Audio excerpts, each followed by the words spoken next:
નમસ્કાર, હું છું માર્ગી. આપની સાથે હેડલાઇન્સમાં જોઈએ કેટલાક મહત્વના સમાચાર.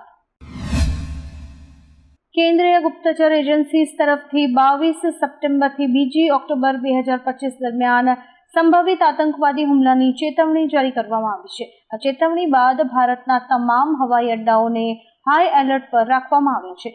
નાગરિક ઉડ્ડયન મંત્રાલય હેઠળ કાર્યરત BCASએ એક નોટિસ જારી કરીને તમામ એરપોર્ટ, હેલિપેડ, ફ્લાઇંગ સ્કૂલ્સ અને તાલીમ સંસ્થાનોમાં સુરક્ષા વ્યવસ્થા વધુ સઘન બનાવવા નિર્દેશ આપ્યા છે. હિમાચલ પ્રદેશમાં છેલ્લા 2 દિવસથી થઈ રહેલા ભારે વરસાદ અને ભૂસ્ખલનને કારણે સ્થિતિ ગંભીર બની છે. રાજ્યમાં 4 નેશનલ હાઈવે સહિત 449 રસ્તાઓ બંધ થઈ ગયા છે, જેના કારણે અનેક લોકો ફસાયા છે. હવામાન વિભાગે 11મી ઓગસ્ટ સુધી યલો એલર્ટ જાહેર કર્યું છે. મંડી જિલ્લામાં સૌથી વધુ અસર થઈ છે. અત્યાર સુધીમાં ચોમાસામાં 192 લોકોના મોત થયા છે અને 1753 કરોડનું નુકસાન થયું છે. અમેરિકાના પૂર્વ રાજદૂત અને દિગ્ગજ ભારતીય અમેરિકન નેતા નિક્કી હેલીએ ટ્રમ્પના ભારત પર ભારે ટેરિફ લાદવાના નિર્ણયની ટીકા કરી છે.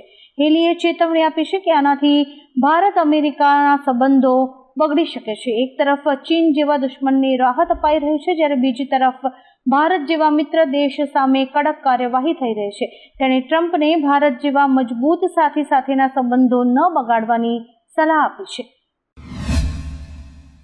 અમેરિકા સાથેના બગડતા સંબંધો પર ચિંતા વ્યક્ત કરતા બ્રાઝિલના રાષ્ટ્રપતિ લુઇસ ઇનાસિયો લુલા ડા સિલ્વાએ એક મોટો નિર્ણય જાહેર કર્યો છે. તેમણે કહ્યું કે હું હવે કોઈ સમજૂતી માટે ડોનાલ્ડ ટ્રમ્પને કોલ નહીં કરું, કારણ કે તેઓ વાત કરવા માંગતા નથી. હવે હું ભારતના વડાપ્રધાન નરેન્દ્ર મોદીને અને ચીનના રાષ્ટ્રપતિ જિનપિંગને કોલ કરીશ. અમેરિકાએ બ્રાઝિલ પર 50% ટેરિફ લગાવ્યો છે, જેના કારણે બંને દેશો વચ્ચે તણાવ વધ્યો છે. અમદાવાદના બોપલ વિસ્તારમાં કબીર એન્કલેવ પાસે 2 અજાણ્યા શખ્સો દ્વારા ફાયરિંગ થતા એક વ્યક્તિનું મોત થયું છે. મૃતકના ખિસ્સામાંથી જોકે સુસાઇડ નોટ પણ મળી આવતા તપાસમાં એક નવો વળાંક આવ્યો છે. જોકે ઘટના સ્થળેથી હથિયાર ન મળતા આત્મહત્યા કે હત્યા એ અંગે સ્પષ્ટતા નથી થઈ. SOG અને LCBની ટીમ સંયુક્ત તપાસ કરી રહી છે. પોલીસ CCTV ફૂટેજ અને સાક્ષીઓના નિવેદનોના આધારે પુરાવા પણ એકત્રિત કરી રહી છે. મધ્યપ્રદેશના જબલપુર જિલ્લામાં આશરે 100 હેક્ટર વિસ્તારમાં સોનાનો ભંડાર મળી આવ્યો છે. જિયોલોજિકલ સર્વે ઓફ ઇન્ડિયા દ્વારા લેવામાં આવેલા જમીનના નમૂનાઓના પરીક્ષણમાં સોનું, તાંબુ અને અન્ય મૂલ્યવાન ખનિજોના અંશો મળ્યા છે. નિષ્ણાતો માને છે કે અહીં લાખો ટન સોનાનો જથ્થો હોઈ શકે છે. મધ્ય ભારતમાં આ એક મહત્વપૂર્ણ શોધ છે. ઉલ્લેખનીય છે કે અગાઉ કટની જિલ્લામાં પણ સોનાનો ભંડાર મળ્યો હતો. ઉત્તરાખંડ પછી હિમાચલના કિન્નોર જિલ્લામાં વાદળ ફાટવાથી ભારે તબાહી મચી ગઈ છે. કિન્નોર કૈલાશ યાત્રા પર ગયેલા 450 શ્રદ્ધાળુઓ તાંગલિંગ નાળામાં અચાનક પૂર આવવાથી ફસાઈ ગયા હતા, જેમના માટેની બચાવ કામગીરી ચાલી રહી છે. કુદરતી કહેરનો ખતરનાક વિડીયો પણ વાયરલ થયો છે. જોકે આ ઘટનામાં કેટલું નુકસાન થયું છે તે અંગે હજુ સુધી કોઈ નક્કર માહિતી નથી મળી. પાકિસ્તાન દ્વારા પૂંચના કૃષ્ણા ઘાટીમાં સીઝફાયર ઉલ્લંઘન થયાના મીડિયા અને સોશિયલ મીડિયા પર આવેલા અહેવાલોને ભારતીય સેનાએ નકારી કાઢ્યા છે. સેનાએ સ્પષ્ટ કર્યું છે કે નિયંત્રણ રેખા પર કોઈ ગોળીબાર અથવા સીઝફાયરનું ઉલ્લંઘન નથી થયું.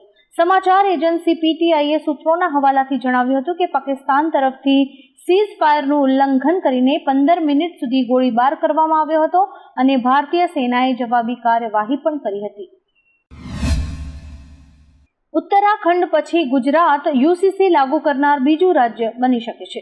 UCC કમિટીના અધ્યક્ષ નિવૃત્ત જસ્ટિસ રંજના દેસાઈ અને અન્ય સભ્યોએ મુખ્યમંત્રી ભૂપેન્દ્ર પટેલને મળીને રિપોર્ટ પ્રસ્તુત કર્યો છે. આ અંગેનું બિલ આવતા મહિને વિધાનસભાના ચોમાસુ સત્રમાં રજૂ કરવામાં આવી શકે છે. આ રિપોર્ટમાં 1,15,000 સૂચનોનો સમાવેશ કરવામાં આવ્યો છે. આ મુદ્દે કોંગ્રેસ તરફથી હજુ સુધી કોઈ જ પ્રતિક્રિયા નથી આવી. ભારત અમેરિકા તણાવની સ્થિતિ વચ્ચે રાષ્ટ્રીય સુરક્ષા સલાહકાર અજીત ડોભાલ 5મી ઓગસ્ટે રશિયા પહોંચ્યા છે. રશિયન મીડિયા અનુસાર 7મી ઓગસ્ટે તેઓ રશિયન અધિકારીઓ સાથે તેલ ખરીદી સંબંધિત મહત્વપૂર્ણ કરાર પર ચર્ચા કરશે અને રાષ્ટ્રપતિ પુતિન સમક્ષ ભારતની નીતિ સ્પષ્ટ કરશે. આ વચ્ચે ટ્રમ્પે ભારત પર રશિયાથી તેલ ખરીદી દ્વારા યુદ્ધને પ્રોત્સાહન આપવાનો આક્ષેપ કરી ભારે ટેરિફ લગાવવાની ચેતવણી આપી છે. રાજકોટમાં ભાજપના નેતાઓ વચ્ચે મતભેદની અટકળો વચ્ચે શહેર ભાજપ પ્રમુખ માધવ દવેએ સ્પષ્ટતા કરી છે કે રાજ્યસભામાં સાંસદ રામ મોકરિયા માટે કોઈ નો એન્ટ્રીનો આદેશ નથી. આરએમસી અને શહેર ભાજપના કાર્યક્રમોમાં મોકરિયા પર પ્રતિબંધ હોવાની ચર્ચાઓને તેમણે ખોટી ગણાવી છે.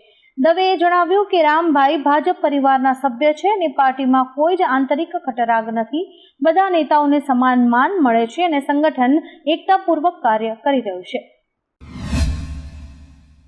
રક્ષાબંધનના દિવસે અમદાવાદમાં બહેનો ભાઈના ઘરે સહેલાઈથી પહોંચી શકે તે માટે એએમટીએસે એક ખાસ જાહેરાત કરી છે. આ દિવસે શહેરની તમામ એએમટીએસ બસીસમાં મહિલાઓ માટે મફત મુસાફરીની સુવિધા મળશે. સવારની પહેલી બસથી લઈને રાત્રિની છેલ્લી બસ સુધી કોઈ પણ રૂટ પર મહિલાઓ પાસેથી ટિકિટ ચાર્જ નહીં લેવામાં આવે. એએમસી મુજબ આ નિર્ણય મહિલાઓની સુવિધા અને રક્ષાબંધનના ઉત્સવને ધ્યાનમાં રાખીને લેવાયો છે. રાષ્ટ્રીય શોષિત સમાજ પાર્ટીના અધ્યક્ષ અને પૂર્વ મંત્રી સ્વામી પ્રસાદ મૌર્ય પર રાયબરેલીમાં હુમલો થયો છે. કાર્યકર્તાઓને મળવા માટે સરાસ ચોકડી પર તેઓ રોકાયા હતા ત્યારે એક યુવકે તેમને થપ્પડ મારી હતી. આ ઘટનાથી નારાજ થયેલા કાર્યકર્તાઓએ તે યુવકને પકડીને માર માર્યો હતો. બાદમાં પોલીસ ઘટના સ્થળે પહોંચી હતી અને બંને યુવકોની ધરપકડ કરીને તેમને પોતાની સાથે લઈ ગઈ હતી. ચોમાસાની ઋતુમાં બનાસકાંઠા જિલ્લામાં વાયરલ ફીવરના કેસીસમાં ભારે વધારો થયો છે. પાલનપુર સિવિલ હોસ્પિટલમાં દર્દીઓનો ધસારો એટલો વધી ગયો છે કે દૈનિક ઓપીડી સામાન્ય દિવસોની 1500ની સરખામણીએ વધીને 2000 સુધી પહોંચી ગઈ છે. મુખ્યત્વે તાવ, શરદી અને માથાના દુખાવાના કેસીસ નોંધાઈ રહ્યા છે. ચોમાસા બાદ ઠેર ઠેર થતી ગંદકી અને મચ્છરોના ઉપદ્રવને કારણે આ રોગચાળો ફેલાઈ રહ્યો છે. અમેરિકા જતા ટુરિસ્ટ અને બિઝનેસ વિઝા ધારકો માટે નવા નિયમ લાગુ થશે.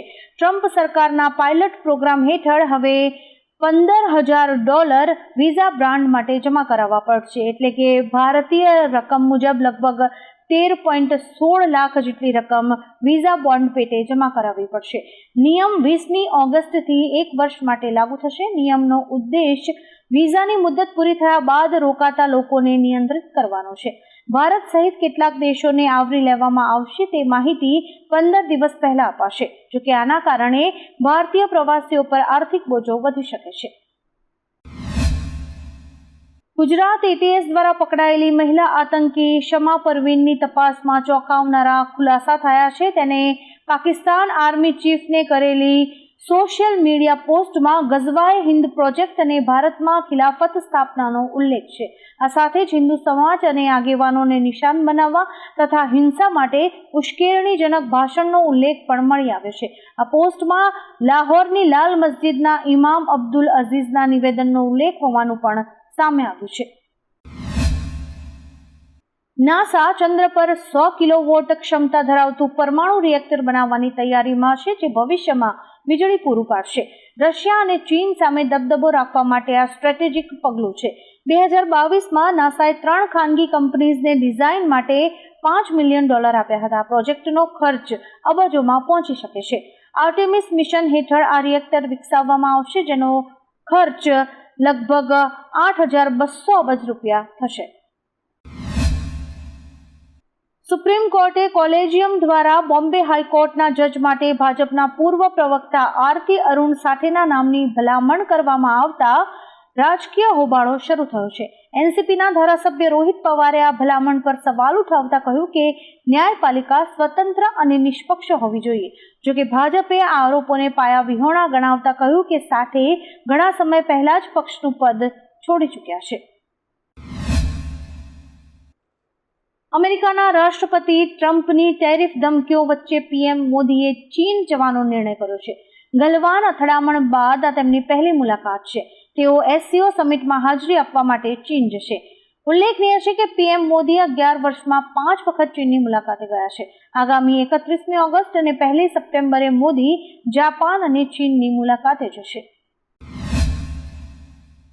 સુરતમાં ખાડીપુરના સંકટને લઈને તંત્ર હવે એક્શન મોડમાં છે. ખાડી કિનારે ગેરકાયદેસર બનેલી મિલકતો પર તંત્રનું બુલડોઝર ફરી વળ્યું છે. શહેરના વિવિધ વિસ્તારોમાં આવેલા અનઅધિકૃત ઘરો અને કોમર્શિયલ બિલ્ડિંગ તોડવાની કાર્યવાહી હાથ ધરાઈ છે.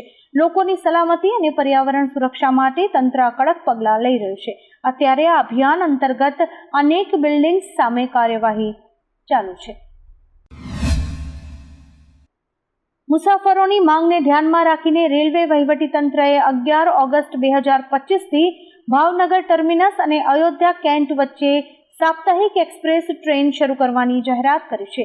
ટ્રેન નંબર 19201 દર સોમવારે બપોરે 1:30 વાગે ભાવનગરથી નીકળશે અને બીજા દિવસે સાંજે 6:30 વાગે અયોધ્યા પહોંચશે. પરત ફરતી ટ્રેન નંબર 19202 દર મંગળવારે રાત્રે 10:30 વાગે અયોધ્યાથી નીકળશે અને ગુરુવારે સવારે 4:45 ભાવનગર પહોંચશે.